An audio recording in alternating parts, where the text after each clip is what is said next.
Hello friends, मैं वैभव भदौरिया स्वागत करता हूं आपका एकलव्य पीसीएस में। और आज मैं आपके लेकर आया हूं गति के नियमों पर आधारित 20 इम्पॉर्टेंट एमसीक्यूज़। तो चलिए स्टार्ट करते हैं।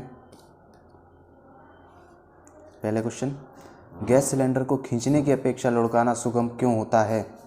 ऑप्शंस आपके सामने हैं।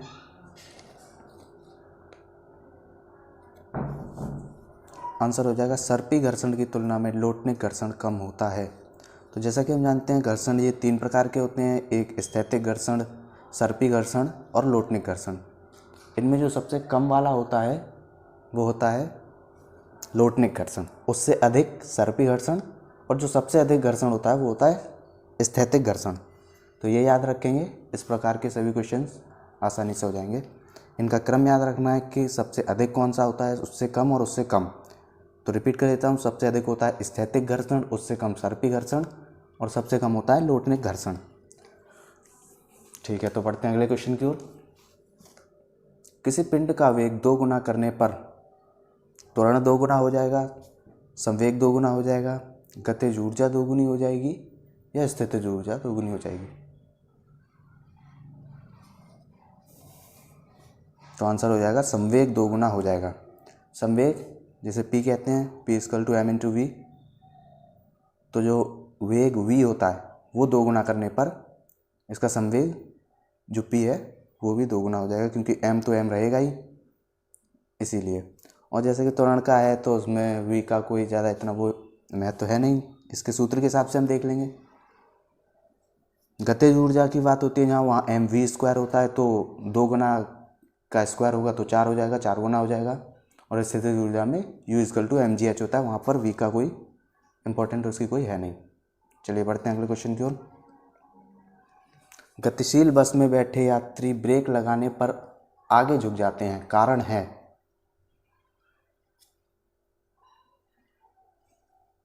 आंसर हो जाएगा न्यूटन के प्रथम नियम के कारण। न्यूटन का प्रथम नियम जिसे जड़त्व का नियम या गैलीलियो का नियम कहते हैं, इसकी वजह से गतिशील बस में बैठे यात्री ब्रेक लगाने पर आगे झुक जाते हैं, क्योंकि जो उनके होता है वो जड़त्व के कारण, गति के जड़त्व में होते हैं, और एकदम जैसे ब्रेक लगते हैं तो स्थितिज में आ जाते हैं। तो जो नीचे का उनका हिस्सा होता है, जो बस या कार के संपर्क में होता है, वो तो गति में ही रहता है, जो ऊपर का हिस्सा होता है वो स्थितिज में आ जाता है, इसीलिए वो आगे की ओर झुक जाते हैं इसका। चलिए देखते हैं नेक्स्ट क्वेश्चन। लड़की झूले पर बैठकर झूल रही है, खड़ी हो जाए तो क्या होगा? दोलन काल कम होगा, दोलन काल अधिक होगा, दोलन काल अपरिवर्तित रहेगा, या कोई सही नहीं है? तो दोलन काल जिसे आवर्तकाल कहते हैं वो पूछा गया, यहाँ पर कम होगा, अधिक होगा, अपरिवर्तित होगा।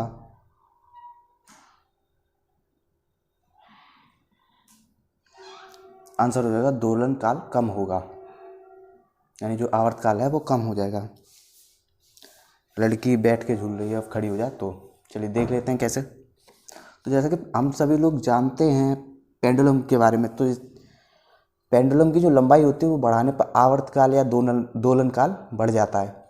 तो देखिए एक बार देख लेते हैं, ये जैसे कि ये पूरा झूला एक पेंडुलम की तरह काम करता है। तो जब लड़की खड़ी होगी झूले पे तो यहाँ तक होगा उसका जो पेंडुलम, इसे एक पेंडुलम मान लिया गया झूले को, तो इसका एंड जो होगा वो यहाँ तक होगा, मतलब ज़मीन से थोड़ा ऊपर, यानी कम लंबाई, दोलन की लंबाई कम होगी ऐसा मान सकते हैं। और जब लड़की बैठ जाएगी तो उसकी जो टांगें होंगी वो नीचे आ जाएंगी, जिससे हम ये कह सकते हैं कि दोलन की लंबाई या पेंडुलम की लंबाई बढ़ गई है। तो जब पेंडुलम की लंबाई बढ़ती है तो आवर्तकाल बढ़ जाता है। बस इसी से ये हमारा क्वेश्चन हो जाएगा, दोलन काल कम हो जाएगा जब उसकी जो खड़ी हो जाएगी तब, क्योंकि पेंडुलम की लंबाई कम हो जाएगी। अगला क्वेश्चन देखते हैं। चलती कार में बैठे आदमी में होती है गतिज ऊर्जा, स्थितिज ऊर्जा, दोनों, या कोई नहीं? तो इसका हो जाएगा दोनों। गतिज ऊर्जा ½ mv² और स्थितिज ऊर्जा mgh दोनों होंगी उसके अंदर, क्योंकि चलती हुई कार के अंदर व्यक्ति बैठा है तो ये दोनों पाई जाएंगी उसके अंदर। अगला क्वेश्चन देखते हैं। न्यूटन का कौन सा नियम जड़त्व की व्याख्या करता है?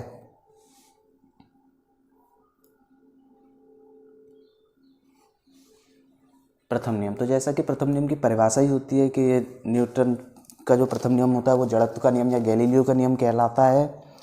और इस नियम के अनुसार जैसा होता है कि कोई पिंड स्थिति में हो तो स्थिति में रहेगा, और अगर गति में है तो गति में ही रहेगा जब तक उस पर कोई बाह्य बल आरोपित ना हो।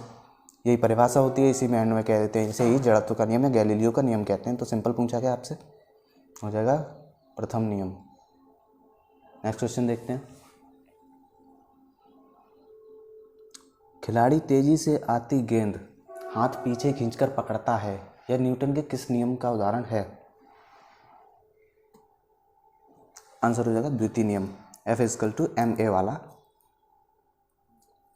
क्योंकि जब गेंद का जो एक समय के बाद जो ए होता है वो धीरे धीरे होने लगता है, जिसे मंदन कहते हैं, त्वरण जो मंदन में परिवर्तित हो जाता है, जिससे एफ यानी कि खिलाड़ी के हाथ पे लगने वाला बल जो है वो कम लगता है, इसीलिए वो अपने हाथ पीछे खींचकर पकड़ता है। चलिए अगले क्वेश्चन को देखते हैं। संवेग P निर्भर करता है, ऑप्शन है द्रव्यमान और वेग पर, द्रव्यमान और त्वरण पर, बल और वेग पर, द्रव्यमान और आवेग पर। आंसर जो हो जाएगा वो हो जाएगा द्रव्यमान और वेग पर, P=mv। नेक्स्ट क्वेश्चन देखते हैं। पेंडुलम घड़ियाँ गर्मी में सुस्त हो जाती हैं, क्यों? गर्मियों में दिन लंबे होते हैं, पेंडुलम के भार में परिवर्तन हो जाता है, पेंडुलम की लंबाई बढ़ जाती है, या उसकी कुंडली में घर्षण हो जाता है।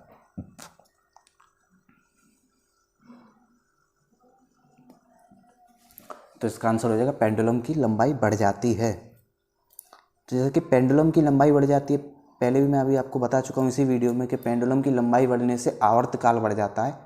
आवर्तकाल बढ़ने का मतलब ये होता है जैसे कि नॉर्मली एक सेकंड में चल रही है, अब किसी घड़ी का जो आवर्तकाल बढ़ा है तो उसकी जो 1 सेकंड होगी वो हमारी 1.5 सेकंड में होगी, यानी हमारी जितने समय में 1.5 सेकंड हो जाएगी उतनी ही, मतलब 1 सेकंड 1.5 सेकंड हमारे यहाँ पे 1 सेकंड और घड़ी की 1.5 सेकंड, इसका सीधा ये है कि आवर्तकाल बढ़ जाता है घड़ी का। तो इसीलिए गर्मियों में घड़ियाँ सुस्त हो जाती हैं। चलिए देखते हैं अगला क्वेश्चन। लट्टू का घूमना उदाहरण है, अविकेंद्रीय बल, अपकेंद्रीय बल, त्वरण या संवेग? तो इसका हो जाएगा अविकेंद्रीय बल। अविकेंद्रीय बल जिसे इंग्लिश में सेंट्रीपिटल फोर्स कहते हैं। चलिए अगला क्वेश्चन देखते हैं। खिड़की के शीशे में गोली मारने पर छेद हो जाता है, जबकि पत्थर मारने पर चटकता है शीशा।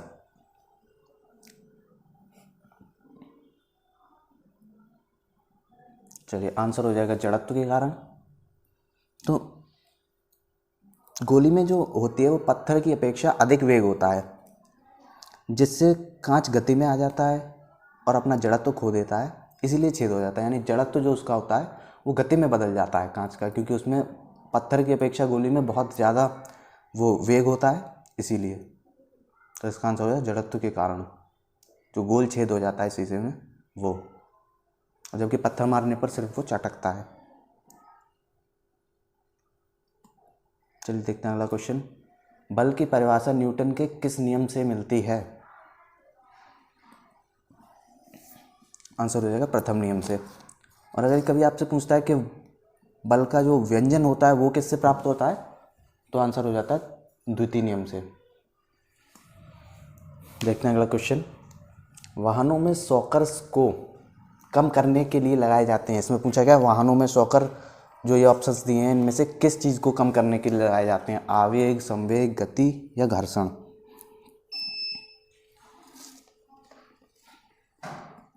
आंसर हो जाएगा आवेग। आवेग जिसे कहते हैं बल और समय का जो गुणनफल होता है वो होता है आवेग F×T, आवेग G=F×T। तो जो वाहनों में शॉकर्स होते हैं वो आवेग को कम करने के लिए लगाए जाते हैं। देखते हैं अगला क्वेश्चन। वॉशिंग मशीन कार्य करती है अभिकेंद्रीय बल, अपकेंद्रीय बल, घनत्व या घर्षण? तो जो वॉशिंग मशीन काम करती है वो करती है चलिए आंसर देख लेते हैं। ये करती है अपकेंद्रीय बल पर। अपकेंद्रीय बल जिसे सेंट्रीफ्यूगल फोर्स कहते हैं। आसान है, चलिए देखते हैं अगला क्वेश्चन।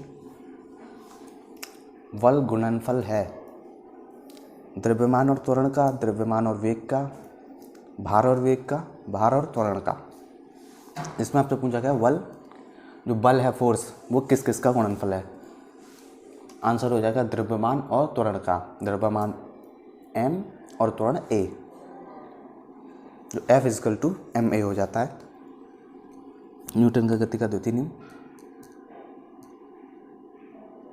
चलिए अगला क्वेश्चन देखते हैं। बहती हवा में कौन सी ऊर्जा होती है। यहाँ पे आपसे पूछा गया बहती हुई हवा में कौन सी ऊर्जा होती है।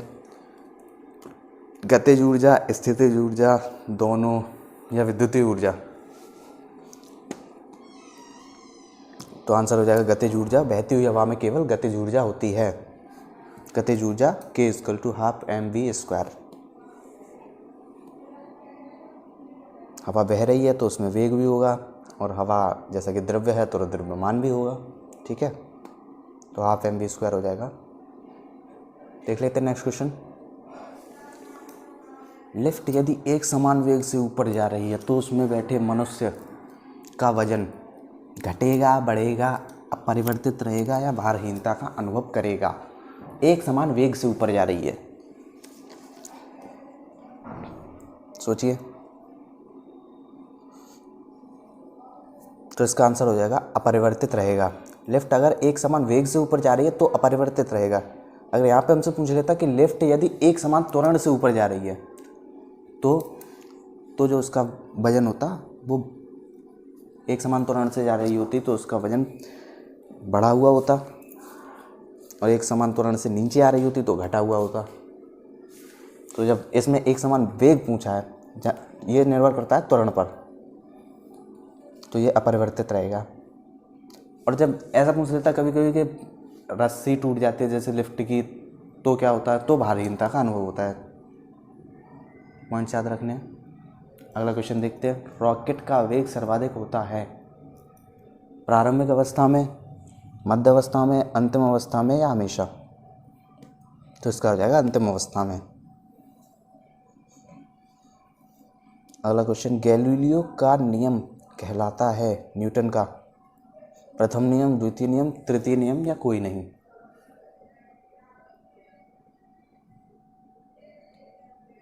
प्रथम नियम। इसका आंसर हो जाएगा प्रथम नियम। चलिए देखते हैं अगला क्वेश्चन। विजय ने 3 किलोमीटर परिमाप के ग्राउंड के 2.5 यानी 2.5 चक्कर लगाए। दूरी और विस्थापन में अंतर होगा। तो दूरी और विस्थापन पता होना चाहिए पहले।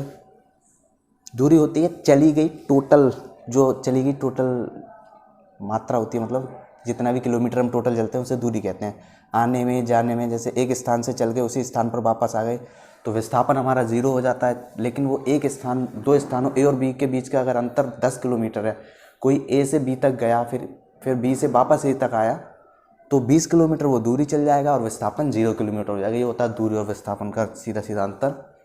चलिए तो इसका आंसर बताएंगे।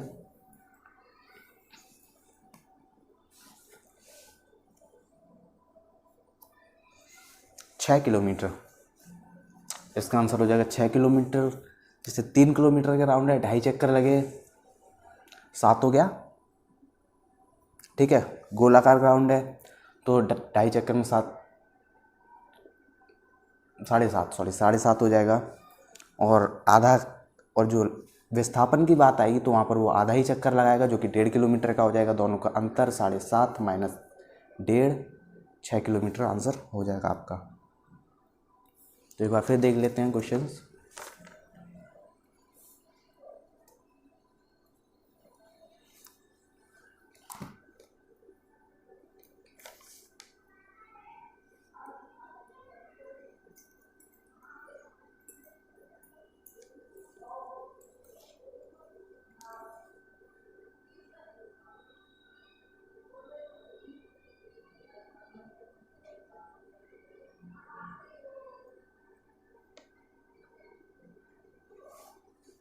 चलिए तो ये थे top 20 MCQs law of motion से।